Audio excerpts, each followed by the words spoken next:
Halo, selamat datang di channel Ruang Taktik. Di video kali ini kita akan analisis pertandingan Derby della Madonnina. Pertandingan yang akhirnya dimenangkan Milan dengan skor 2-1 ini mengantarkannya ke puncak klasemen sementara dengan menyapu bersih 4 laga awal. Sekaligus memotong rekor 4 kemenangan Inter secara beruntun dalam derby kedua tim ini. Tentunya ini adalah catatan kemenangan impresif Rossoneri memperpanjang rekor belum terkalahkannya selama 20 pertandingan. Yap, sejak restart Liga AC Milan belum pernah kalah. Pujian diberikan kepada Stefano Pioli yang mampu mengintegrasikan kombinasi para pemain muda dengan pemain gaek macam Ibrahimovic ke dalam sistemnya. Well, penasaran dengan jalannya pertandingan ini? Let's go, kita bahas sama-sama.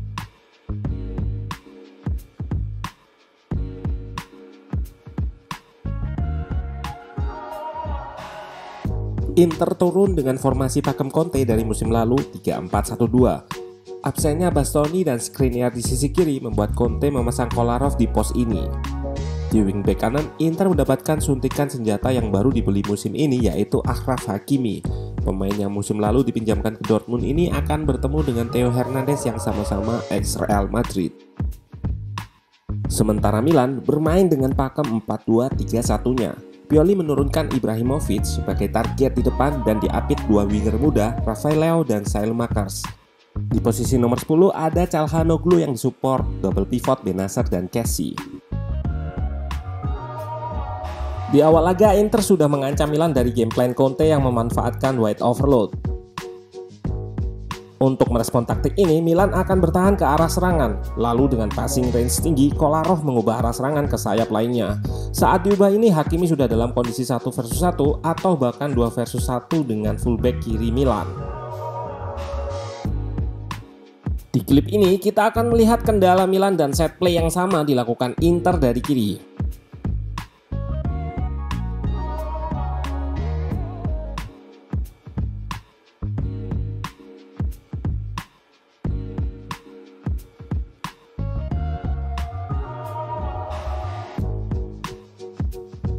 Respon Milan selanjutnya adalah menambah jumlah pressure di depan. Jika tadi Saelemaekers harus marking 2 pemain, sekarang ada Bennacer yang lebih naik untuk melakukan high press juga. Hal ini dilakukan agar Inter nggak bisa melakukan progresi lagi lewat backnya, terutama Kolarov.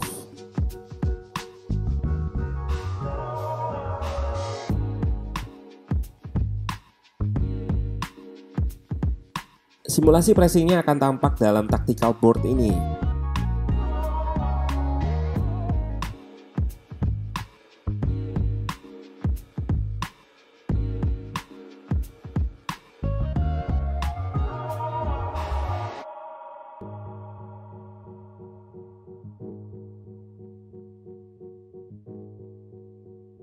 Satu pemain akan menjaga satu pemain namun tetap memperhatikan zonanya. Istilah taktiknya man-oriented press. Bukan sepak bola namanya jika tanpa celah. Yap, sistem pressing ini akan menghasilkan lubang di ruang antar lini atau ruang depan back. Inilah ujian bagi back-back Milan untuk bertahan menghadapi Lautaro dan Lukaku. Namun secara keseluruhan back Milan mampu mengatasi hal ini.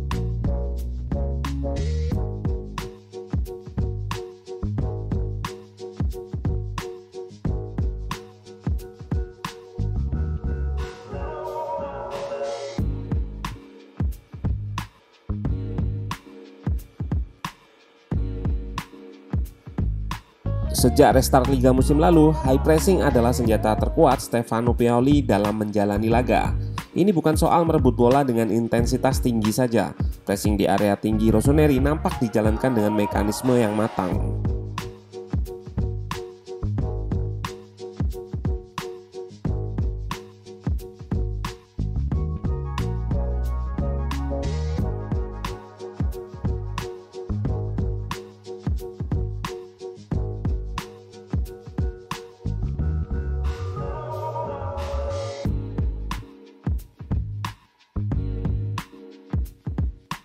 Tidak hanya high pressing, karena tidak ada celah lain, Inter kerap eksploitasi ruang antar lini menggunakan Handanovic dengan direct pass-nya ke target man. Namun Milan juga bertahan dengan baik, terutama cover yang dilakukan Bennacer ataupun Kessie untuk menutup celah.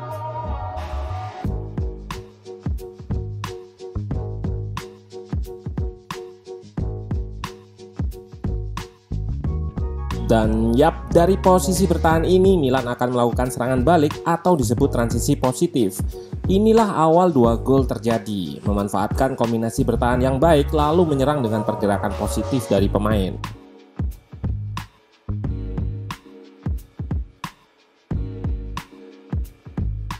Dari Benasser diumpan ke Calabria di kanan yang melakukan progressive run.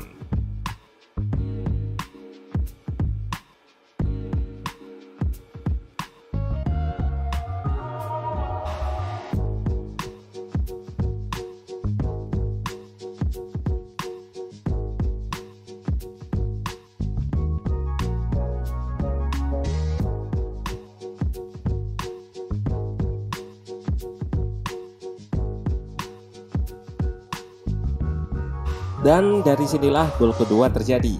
Aksi bertahan Calabria yang diteruskan Saelemaekers.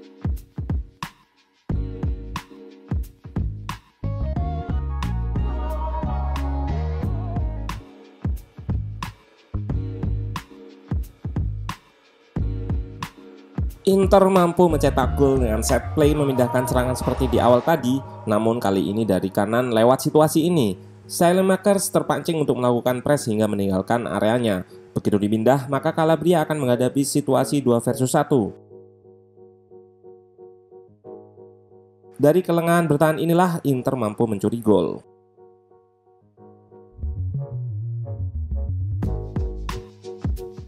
Di babak kedua, Conte mencoba mengelabui high pressing Milan dengan menaikkan bek tengah mereka lebih ke depan. Dengan begini, Inter memiliki 1 tambahan pemain di tengah. Dan bisa kita lihat pressing blok Milan mulai turun. Hal ini juga berlaku dengan intensitas pressingnya. Akan sulit memainkan high pressing dengan intensitas tinggi selama 90 menit. Dan ini adalah PR Milan ketika bertahan lebih rendah.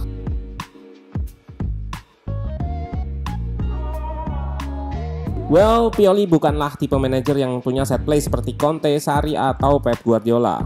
Dia mengintegrasikan sistemnya ke Milan dengan pemahaman taktik dari pemain sehingga lebih cair dan sulit tertebak. Itulah kenapa di Milan ada Ibrahimovic yang punya pemahaman bermain yang tinggi.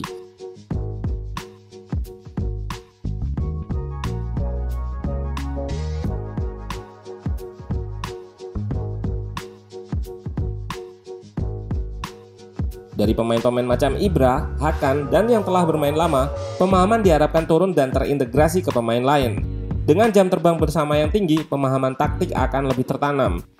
Sekarang, tinggal konsistensi dari pemain yang diperlukan. Apakah Milan akan meraih juara? Well, akan sangat sulit, namun waktu yang akan menjawab. Masih terlalu dini jika menyebut Milan akan superior, namun nggak bisa dipungkiri pondasi dari tim ini sudah terbangun.